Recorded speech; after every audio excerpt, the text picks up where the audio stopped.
that I feel like we're going to go a little shorter on than the others. Maybe I'm wrong, but I want to start actually with Bryce McGowens here. Bryce McGowens. Harrison, why don't you start us off with a quick overview on him? So Bryce McGowens is a wing out of Nebraska, freshman, just finished up one season there, 19 years old. He is comped to Zach LaVine, and I think in an alternate Nuggets universe, in a universe of a couple years ago with Tim Conley at the helm, I think Bryce McGowens could have been a Nuggets type of pick.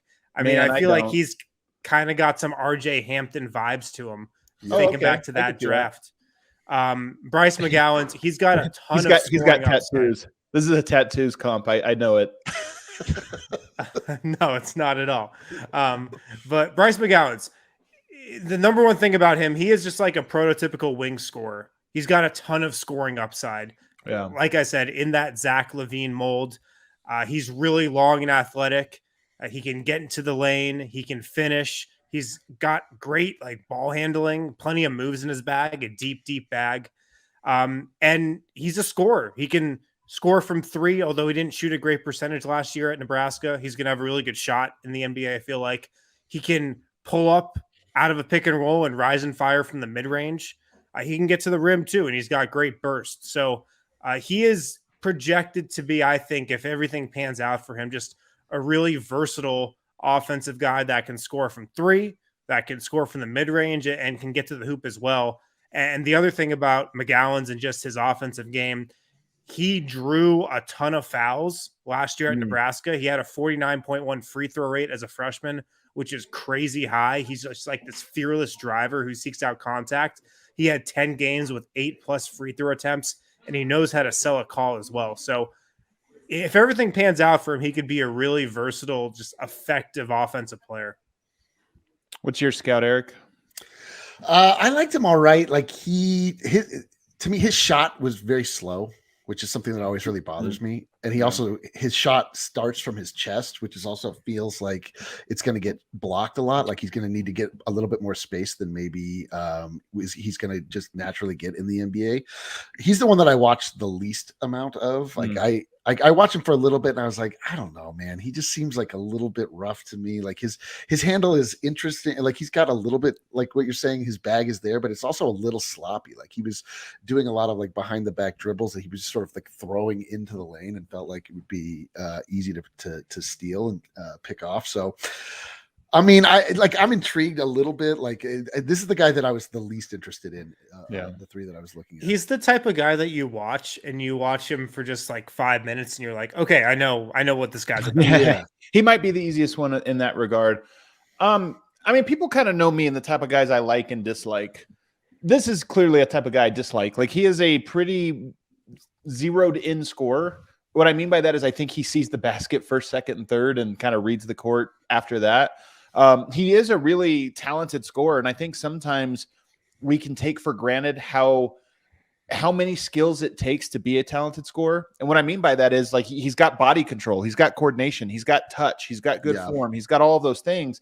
And sometimes the seeing the court part, I don't want to say he's going to turn into the next Jokic, right, where he's seeing it great, but maybe there is a way to sort of have him. Now you have the skill part. Now we're going to get you to start thinking about the game a little bit differently. I do think there's something to be said for that.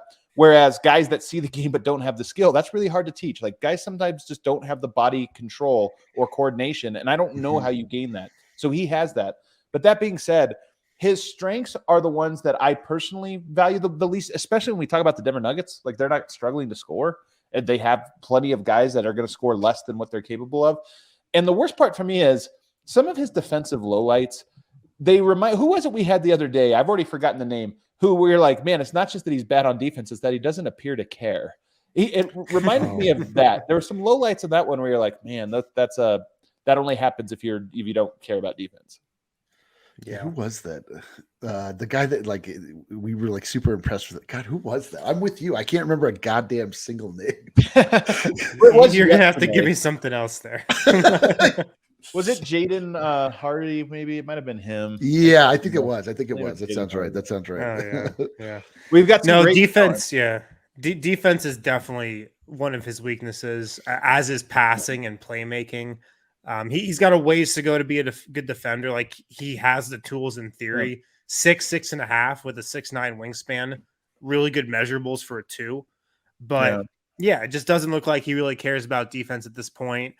Poor fundamentals, poor awareness. Just needs to improve in basically every single way. There's a lot to improve on the defensive end. And the other big weakness is his playmaking and passing. If you go through his game log, Bryce McGowens had 1 or fewer assists in 20 out of his 31 games in Nebraska last season.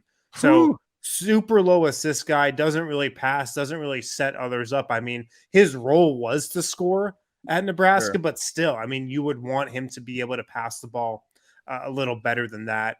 So he definitely does have some big weaknesses. Harrison, on the low light reel, there were some plays where when from watching it, you're like, it's obvious that it's calling for a pass here. Like guy on his hip, guy full on help, and he's trying to find a way through both. And you're like, bro, clearly there's a guy wide open underneath the basket. Hit him. Yeah, so he's got a ways to go in that department, and as a defender, the offensive skills are super intriguing. I agree. I don't see him as being a Nuggets guy at all. Like I said, a few years back, I think he could have been, but not anymore. Not where this team's at right now. Jokic might pull out his hair if that's what he was handed. And then there's also the question of like, do they have I think Zeke Naji is an example of this, and I could be wrong. This will be the year that tells us if we're right or wrong. But I think Zeke Naji has had a usefulness the last 2 years. I mean, he got hurt, so it kind of diminished it. That is not necessarily what his final usageness can be. Like he can be a more like, I'm not saying you give him the ball to create or anything, but he can be more of a defensive ace or this or that. But in the meantime, he can stand in the corner and knock down threes, and he can be switch or whatever. I don't know if this guy has that. I kind of think that he is going to be useless until he unlocks more of these parts of his game that we're talking about. And that to me is scary. Yeah, he does have long arms. I will say, like he does have length. He does have the ability, like his driving to the rim, like his ability to like kind of stretch through. And this is, I think, also speaks to the body control you're talking about. Like his ability to finish from sort of far out is interesting. But I mean, if you're telling me he's weak on defense, like that's going to be an immediate next for me. It's going to be a little bit tough. That's going to be tough.